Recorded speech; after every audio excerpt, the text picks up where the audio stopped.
Bonsoir. Je te retrouve avec beaucoup de bonheur. Que je t'explique. Il y a quelque temps, j'ai une vieille bâchée, un peu plus jeune que moi, mais je suis plus âgé que la bâchée. J'avais un souci avec l'échappement. Deux professionnels, puis un troisième ont exercé leur art, mais je n'étais pas satisfait du son. Ce matin, j'avais rendez-vous avec un garagiste à 5h30. Il est arrivé à 8h15. Il s'est excusé parce que le bus qui emmenait son enfant à l'école est tombé en panne et il a été récupérer l'enfant, l'emmener à l'école.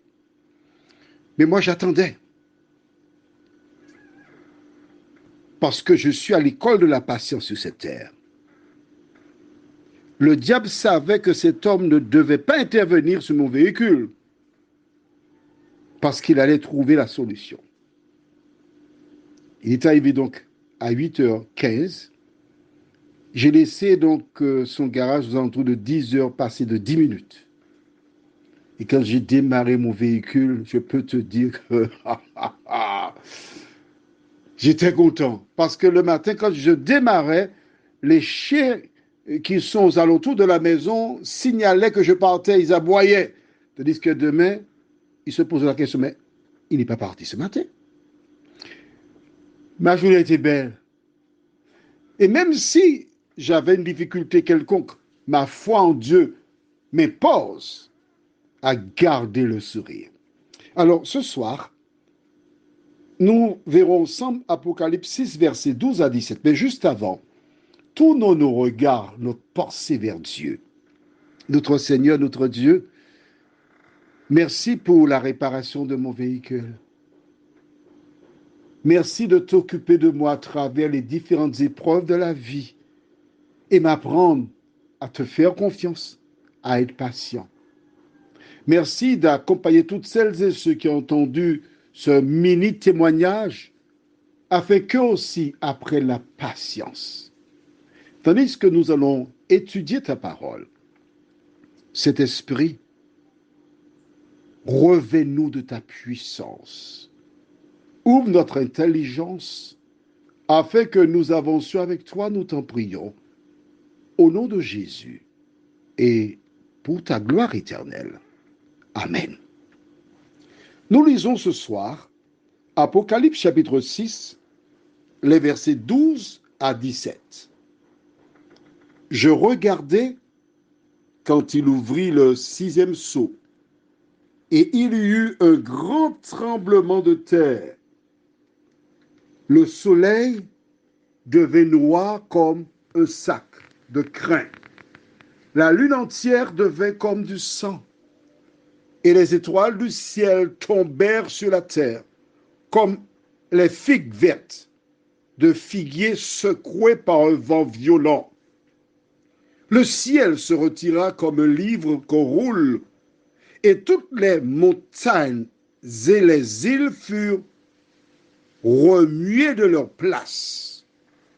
Les rois de la terre, les grands, les chefs militaires, les riches, les puissants, tous les esclaves et les hommes libres se cachèrent dans les cavernes et dans les rochers des montagnes, et ils disaient aux montagnes et aux rochers, tombez sur nous et cachez-nous devant la face de celui qui est assis sur le trône et devant la colère de l'agneau, car le grand jour de sa colère est venu, et qui peut subsister? Quel tableau! Rappelle-toi, nous avons vu hier soir que Dieu déclara à Moïse, l'homme ne peut voir ma face et vivre. Là, nous découvrons un épisode qui relate le retour de Jésus. Comment comprendre cela? Un jour comme peut-être ce soir,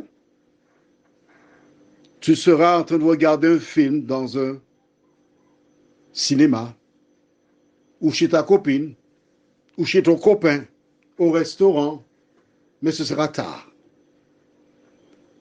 car c'est au milieu de la nuit.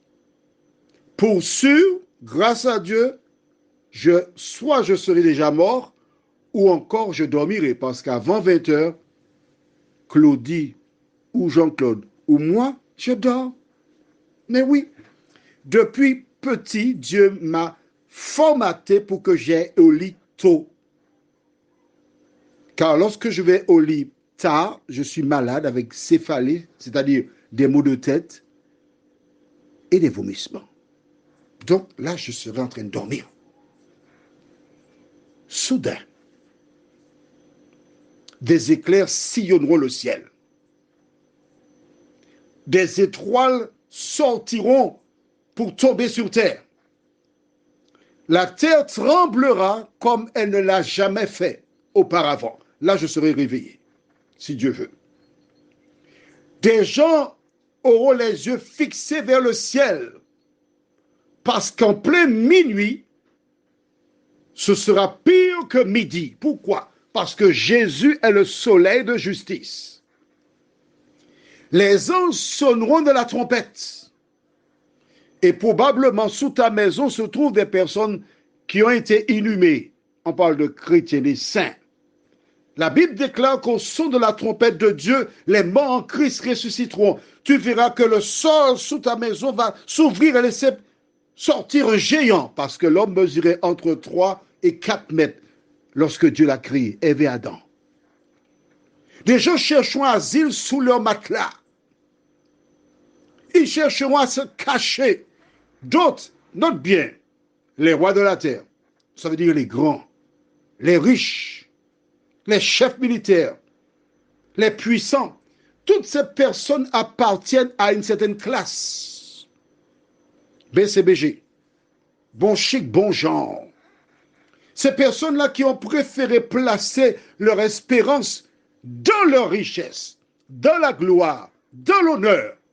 Lorsque le Christ paraîtra, elles ne pourront pas voir Jésus et vivre. C'est ce que nous avons vu hier soir. Dieu avait dit à Moïse, l'homme ne peut me voir et vivre. Alors ils partiront se cacher dans des cavernes. Mais quel que soit le lieu où ces personnes se trouveront, Jésus, la lumière du monde, brillera. Et ces personnes seront frappées de cécité. Mon ami,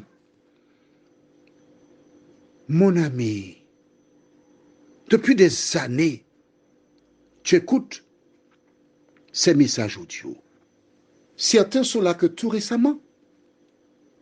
Es-tu prêt pour ce grand jour? Nous approchons de la fin de l'année, mais nous n'avons aucune garantie de voir la fin de cette année.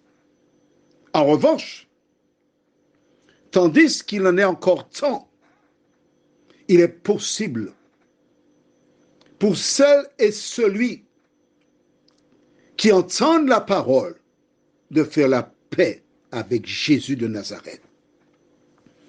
Tu t'es réveillé hier matin, avant-hier, ce matin, mais ne pense pas que cela continuera ainsi indéfiniment. Tu as des signes qui te démontrent que Jésus est déjà à la porte. Je le répète encore, pour ceux qui ont connu Fort-de-France à une époque, les rues étaient noires de monde. Aujourd'hui, beaucoup de bâtiments sont fermés. Sais-tu pourquoi? Explique-moi pourquoi. La Bible te dit que dans les derniers temps, ce sera difficile. Nous y sommes. Alors je t'en supplie, tourne tes regards vers Dieu. Lis la Bible, mets en pratique ce qu'elle te dit. Prions. Notre Seigneur et notre Dieu, nous sommes heureux de revenir vers toi ce soir pour méditer sur ta parole. Merci de continuer de nous diriger dans toute la vérité.